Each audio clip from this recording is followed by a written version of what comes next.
어머니 아버지, 최근에 몸무게가 자꾸 줄지는 않으신가요? 혹은 계단 올라가는데 자꾸 힘이 들진 않으신가요? 안녕하세요. 서울대 운동생리학연구원 코치 K입니다. 이 영상을 보시고 근감소증 예방 및 관리 확실하게 하실 수 있도록 알려드리도록 하겠습니다. 코치 K님, 근감소증이 뭔가요? 근감소증은 sarcopenia라고도 많이 불리는데 근육이 감소하는 질병입니다. 방금 말씀드렸듯이 근육이 감소하는 것은 단순히 우리가 걷기 힘들어지는 문제가 아니라 질병으로 분류가 되고 있는데요. 나이가 들면서 살이 빠지는 건 주로 근육이 줄어듦으로 인한 현상이기가 쉽습니다. 반면 살이 찌는 경우에도 단순히 살, 즉 체지방만 찌는 경우에 이를 근감소성 비만으로 분류하기도 하는데요. 이렇게 근육이 줄어드는 것은 단순히 걷기 힘든 문제를 넘어서 당뇨, 고혈압 혹은 더 나아가서 사망률과 직결되는 큰 문제로 보고 있습니다. 그러면 왜 근육이 부족한 게 왜 위험한 건가요? 저희가 근육이 미관적으로 좋은 것, 보기 좋은 단순 이렇게 그동안 많이 생각을 해왔었는데 근육이 큰 설탕 저장 창고라고 봐주시면 좋을 것 같아요. 우리가 먹은 밥, 면 이런 탄수화물들은 대부분 우리 몸 안에서 포도당이라는 설탕 같은 형태로 저장이 됩니다. 이 포도당의 약 70% 이상이 저장되고 대사되는 공간이 바로 근육 속에서 이러한 활동들이 일어나게 돼요. 근육이 줄어든다는 건 이 설탕이 저장될 수 있는 창고의 크기가 줄어든다는 걸 의미합니다. 그럼 근육으로 들어가지 못한 포도당들은 결국에 혈관을 떠돌아다니게 돼요. 이게 바로 고혈당이자 당뇨의 시작 단계입니다. 이 외에도 근육은 낙상과 골절을 가장 직접적으로 막아주는 역할을 하고, 그리고 하체에 있는 종아리 혹은 허벅지 같은 근육은 우리의 심장으로 다시 피를 올려주는 제2의 심장과 같은 역할을 하기도 합니다. 근육, 근력이 중요한 이유는 이 외에도 굉장한 다양한 것들이 있는데요.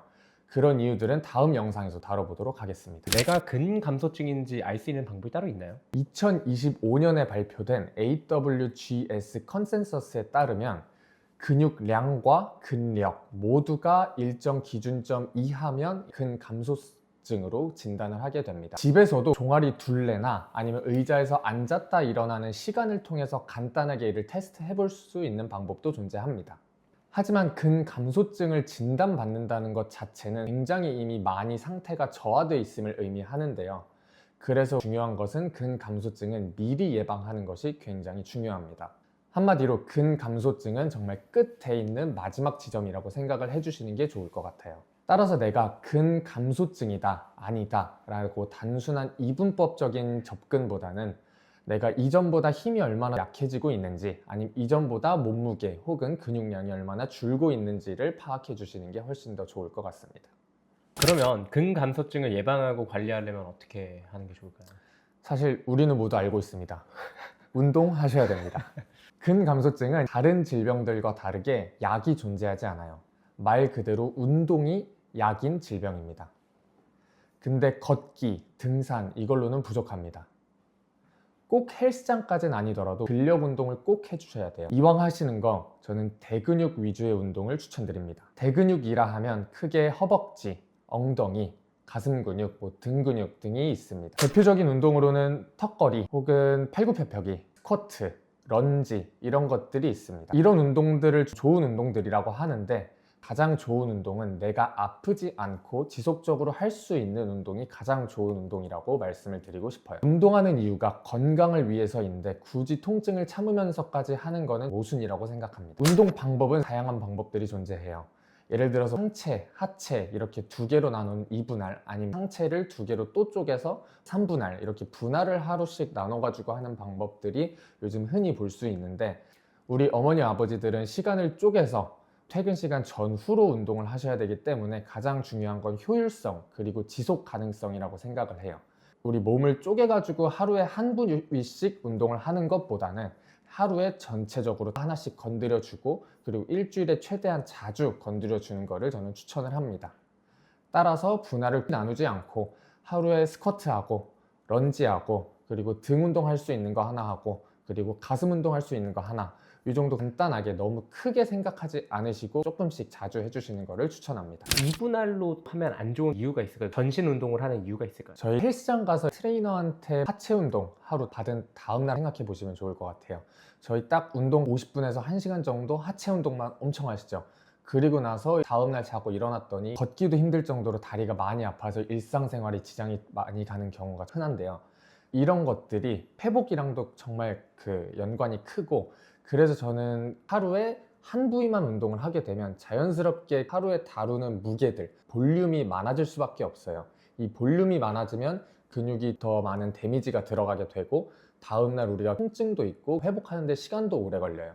그렇기 때문에 제가 어머니 아버지들한테 추천하는 거는 하루에 볼륨이 쌓이지 않되 전체적으로 건드려 줄 수 있는 무분할을 추천드리는 겁니다. 그 일반 우리 헬스장만 가도 네. 뭐 50대, 60대 어머니들, 아버님들 PT 하시는 거 많이 보면 무분할로 하시는 분들이 적은 것 같아요. 일반적으로 20대, 30대한테 하듯이 운동을 가르치시는데 그런 면에서 대상에 대한 고려가 없지 않나. 제 생각도 그런데 그 우리나라의 이 근력 운동, 웨이트가 자리 잡게 된 게 2030 좀 젊은 세대에서 헬스 붐 같이 일어나서 거기에 포커스가 맞춰져 있다 보니까 운동, 근력 운동이라고 하면 보디빌딩으로만 포커스가 저는 맞춰져 있다고 생각을 해요. 거기서부터 출발을 하게 돼서 기능적인 운동이나 필요한 대상들은 소외받는 시기라고 생각을 해서 이런 분들한테는 무분할이 가장 좋지 않을까라고 생각을 합니다. 운동만 중요한 것 같진 않아요. 근육은 운동만 해서 생기는 건 아니잖아요. 어떤 식으로 밥을 먹으면 좋을지 얘기해 주실 수 있으실까요? 단백질이 생각보다 꽤 많이 드셔야 돼요. 요즘은 조금씩 바뀌고 있는 것 같긴 한데 우리나라 어머니 아버지들은 고기 하면 안 좋은 걸로 생각을 하시는 경향이 있고 단백질에 대해서 되게 많이 박하세요. 근감소증에서는 운동 못지않게 단백질이 중요한 요소입니다. 어떤 종류의 단백질을 드시던지 좋지만 저는 동물성 단백질을 더 강조드리고 싶어요. 이유를 간단하게 말씀드려 볼게요. 노화로 인해서 우리가 같은 양의 단백질을 섭취하더라도 실제로 우리 몸에서 단백질이 흡수되고 활용되는 비율은 현저히 떨어지게 돼요. 이걸 이제 MPS라고도 하는데, 근데 여기서 중요한 점이 이 MPS를 높일 수 있는 방법이 류신이라는 아미노산이 포함된 단백질을 섭취하는 겁니다. 이 류신이라는 아미노산은 제가 말씀드렸던 동물성 단백질에 많이 포함이 되어 있어요. 그래가지고 우리가 같은 양의 단백질을 먹더라도 저는 콩, 두부, 식물성 단백질보다는 고기 통해서 섭취해 주시는 게 더 흡수율 면에서 좋다라고 말씀드리고 싶습니다. 우리 흔히 볼 수 있는 셀렉스, 뉴케어 같은 마시는 보충제, 단백질 보충제도 저는 적극적으로 활용하라고 말씀드리고 싶어요. 우리 몸에서 실질적으로 필요한 단백질 양을 고기, 두부, 콩 이런 걸로 다 섭취하기는 생각보다 정말 어렵습니다.